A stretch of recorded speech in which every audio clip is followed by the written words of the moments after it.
Hello, guys! Hoje a gente vai falar do presente perfeito. O presente perfeito é a grande discórdia de toda a aula de inglês. Por quê? O presente perfeito ele tem uma estrutura que a gente não está acostumado a usar no português. Então, para nós é um pouco mais complexo de entender o presente perfeito por causa da estrutura verbal dele, tá?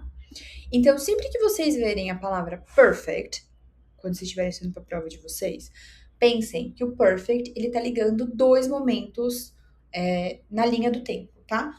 O presente perfeito é o momento do passado com o momento do presente. O passado perfeito é dois momentos do passado. O futuro perfeito, dois momentos do futuro. Mas aqui a gente vai focar, por enquanto, só no presente perfeito, tá?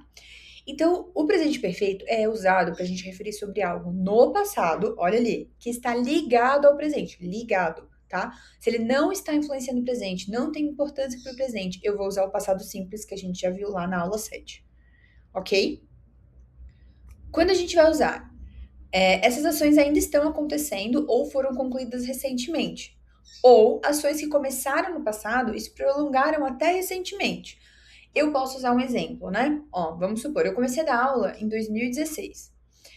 Vocês concordam que eu comecei lá no passado? Eu comecei. O primeiro dia, quando eu comecei, foi no passado. Mas eu ainda tô fazendo essa ação. Então, como eu tô conectando o meu passado com o meu presente, eu vou usar o presente perfeito, tá? Eu vou mostrar para vocês a estrutura. Sujeito, have ou has, e o passado particípio. Já lá na aula dos verbos irregulares, né? Dos verbos irregulares e do passado simples, eu falei para vocês que a gente tinha uma lista, né? Então, que vocês só podiam colocar no Google lista verbos irregulares em inglês, que vai aparecer muitos PDFs, muitos sites que tem essa lista. E o passado particípio é, então, a terceira coluna dessa lista. Então, eu sempre falo para os meus alunos, quando a gente está falando do passado simples, eu falo, olha, a terceira coluna a gente não se preocupa, é um problema para o futuro. Esse é o futuro, tá? Então, eu botei algum exemplo. I have asked my father to go to the party, tá? Olha o have. Então, eu tenho perguntado para o meu pai se eu poderia ir na festa. Vocês falam assim, normalmente no português? Não, a gente não costuma falar assim, né? A gente fala, eu perguntei pro meu pai se eu podia ir na festa. Pronto, acabou. Certo? Mas no inglês, como eu perguntei isso e a festa tá acontecendo hoje, eu não posso usar o passado simples. Eu tenho que usar o presente perfeito. E se eu escolher o passado simples, o que vai dizer pra pessoa que tá te ouvindo? Que você acha que não tem relevância essa ação do passado pro presente. É só isso, tá? Então quer dizer que tá errado eu não usar o presente perfeito? De forma geral, a gente pode reestruturar as nossas frases para o passado simples. Fica uma frase, né, mais simples do que a do presente perfeito. Mas ainda assim você consegue se comunicar sim usando o passado simples, ok? She has been my best friend since ever. Ela é minha amiga desde sempre, ok? Então, olha lá, eu comecei a ser amiga dela quando eu tinha 1 ano e ainda sou amiga dela. Mas eu comecei a ser amiga no passado. É igual o exemplo que eu tava dando ali de quando eu comecei a trabalhar como professora, tá?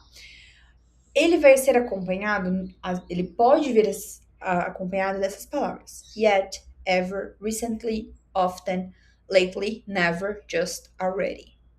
Yet, ainda, ever, já, numa pergunta, ou sempre numa afirmativa. Recently, recentemente. Often, frequentemente. Lately, ultimamente. Never, nunca. Just, apenas. E already, já. Diferença do yet pro already. Yet, sempre no final da frase. Already no meio da frase. Na negativa, a gente vai usar o not logo depois do have ou do has, porque aqui o have e o has, ele vem com a função de auxiliar da frase. Então, a gente viu o do, o does, o did, o will, né, lá no futuro, e agora a gente tá vendo o auxiliar da frase have e has. We haven't worked before, então a gente nunca trabalhou antes. They haven't traveled to Cancún, eles não viajaram para Cancún. Na interrogativa, como a gente sempre fala, a estrutura do inglês ela é sempre parecida, tá, gente? Não vai mudar muito. O have ou has vai pra frente da frase. É só isso. Ok?